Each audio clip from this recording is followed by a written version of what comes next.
అందరికీ నమస్కారం అండి. శైలజ వినిపించే కథల ఛానల్కు స్వాగతం. ఈరోజు మనం జి భాస్కరమ్మ గారు రచించిన గుణమణి అనే కథను విందాం. ఈ కథ అక్టోబరు 2011 చందమామలో ప్రచురింపబడింది. 200 సంవత్సరాలకు పూర్వం మైసూరు ప్రాంతంలో నిజగల్లు అని ఒక చిన్న రాజ్యం ఉండేది. ఆ రాజ్యానికి ప్రభువు రామరస నాయకుడు. ఆయన గొప్ప వీరుడు, మంచి మనస్సు కలవాడును. పట్టపురాణి పేరు లకుమవ్వ. రాజు సమస్తమైన వైభవాలతోనూ తులతూగుతూ ఉండేవాడు. కానీ ఒక్కటే లోపం, పెళ్ళి అయి 10 ఏళ్లైనా సంతతి కలగలేదు. రాజు చేయని పూజలు లేవు, రాణి నోచని నోములు లేవు. ఎంత చేసినా ఫలితం లేకపోయింది. లకుమవ్వ మనస్సు చాలా కించపడింది. ఏమీ, రాజ్యమన్న తరువాత యువరాజు ఉండాలి కదా, ఉన్నప్పుడే పరిపాలన సవ్యంగా సాగిపోతుంది, లేకుంటే అంతా అరాచకమే. కనుక ఆమె తీవ్రమైన ఆలోచనలో పడింది. ఆలోచించగా ఆమెకు ఒక చక్కటి ఉపాయం తట్టింది.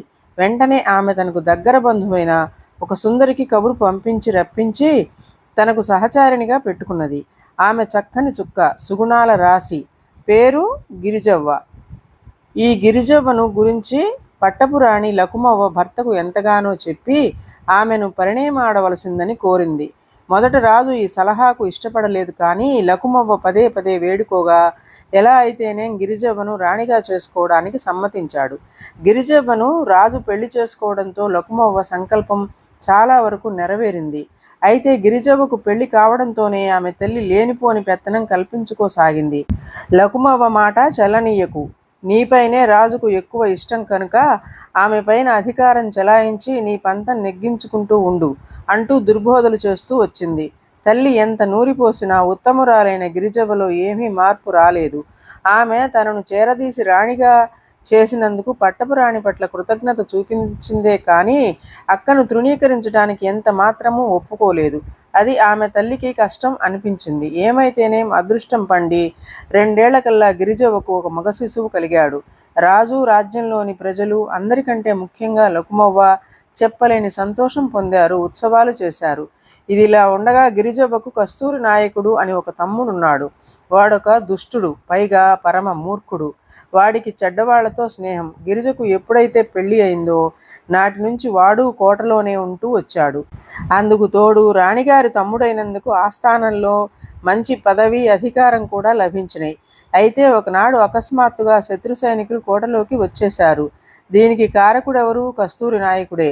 వాడు శత్రువులతో కూడి వాళ్ల సాయంతో బావమరిదిని తొలగించి నిజగల్లు సింహాసనం తనే ఆక్రమించాలని ఆశించాడు. మనసు లోపల ఈ ఆశ పెట్టుకొని పైకి మాత్రం బావమరిదితో ఎంతో ఇష్టాగోష్ఠిగా నమ్మకంగా ఉంటూ వస్తున్నాడు.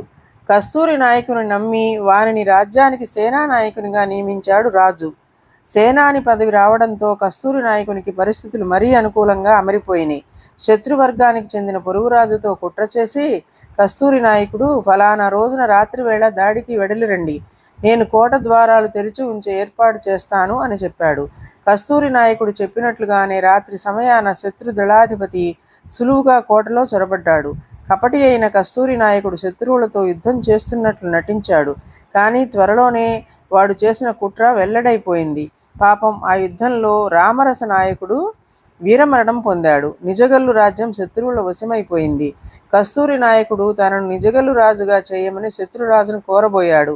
అయితే ఇప్పుడు గిరిజవ్వ అద్భుత సౌందర్యం చూసిన ఆ దళాధిపతి ఒక కొత్త షరతు పెట్టాడు. గిరిజవ్వ నన్ను పెళ్లాడితే ఆమెకు పుట్టే బిడ్డను రాజుగా చేసి నిన్ను ప్రతినిధిగా చేస్తాను అని, లేకుంటే నీకు లేదు, ఆమెకు లేదు అని బెదిరించాడు కూడాను. చేసేది లేక అప్పటికి సరే అని తల ఊపాడు కస్తూరి నాయకుడు. పోయి గిరిజవ్వ ఉద్దేశం తెలుసుకుందామని ఇద్దరూ కలిసి ఆమె వద్దకు వెళ్ళారు. దళపతి తన ఉద్దేశం ఆమెకు చెప్పి జవాబు కోరాడు. మా తమ్ముడు ఒప్పుకుంటే నాకు అభ్యంతరం లేదు అన్నదామె. ఏమీ సంశయించకుండా వెంటనే కస్తూరి నాయకుడు నాకు సమ్మతమే, సమ్మతించక విధి లేదు అన్నాడు. అప్పుడు ఆమె ఒకే ఒక కోరిక కోరుకున్నది. మా కులాచారం ప్రకారం పెళ్లికి ముందు నేను నా తమ్ముడు ఊరేగింపు చేసి రావాలి అన్నది. ఈ వింత కోరిక అక్కడి అందరూ ఆశ్చర్యపోయారు. దళాధిపతి తరేనన్నాడు. ఊరేగింపు జరగడానికి తగిన ఏర్పాట్లు చేశాడు. ఈ సంగతి అంతా తెలిసిన లకుమవ్వ వచ్చి దళాధిపతిని పెళ్లాడవద్దు సుమా అని హితవు చెప్పబోయింది. కానీ గిరిజవ్వ చెవిని పెట్టలేదు. అలా మాట మన్నించకపోవడం అక్క యందు భక్తి లేక కాదు, ఒక గొప్ప ఉద్దేశం నెరవేర్చటానికే. ఊరేగింపు సమయాన గిరిజవ్వ తన బిడ్డను అక్కగారైన లకుమవ్వకు అప్పగింత పెట్టి, అక్క, ఈ బిడ్డ నీది అంటూ ఆఖరు మాటలు చెప్పి తన మానాన తను వెళ్ళింది. గిరిజవ్వ కోరిక ప్రకారం గొప్ప ఊరేగింపు సాగింది. ఒక పక్క నుంచి కస్తూరి నాయకునిది, మరొక పక్క నుంచి గిరిజవ్వది. కట్టకడప నిజగల్లు నగర మధ్యమందు గల ఎత్తైన బండరాయి పైన ఇద్దరూ కలుసుకున్నారు. అక్కడ గిరిజవ్వ తమ్ముడికి హారతి ఇచ్చి, తమ్ముడు, నీ వల్ల కదా నాకు ఇంతటి మహాపదవి లభించింది అనేసరికి వాడు నిజమేనని పొంగిపోయాడు. మరుక్షణమందే ఆమె శక్తి రూపం దాల్చి ఉగ్రురాలై, ద్రోహి, నా వల్ల నా వెంట వచ్చిన నీ వల్ల రామరస నాయకుని ఇల్లు కూలిపోయింది. మన ఇద్దరి వల్ల 2 వంశాలకు, అటు 7 తరాలకు ఇటు 7 తరాలకు తీరని అపకీర్తి వచ్చింది.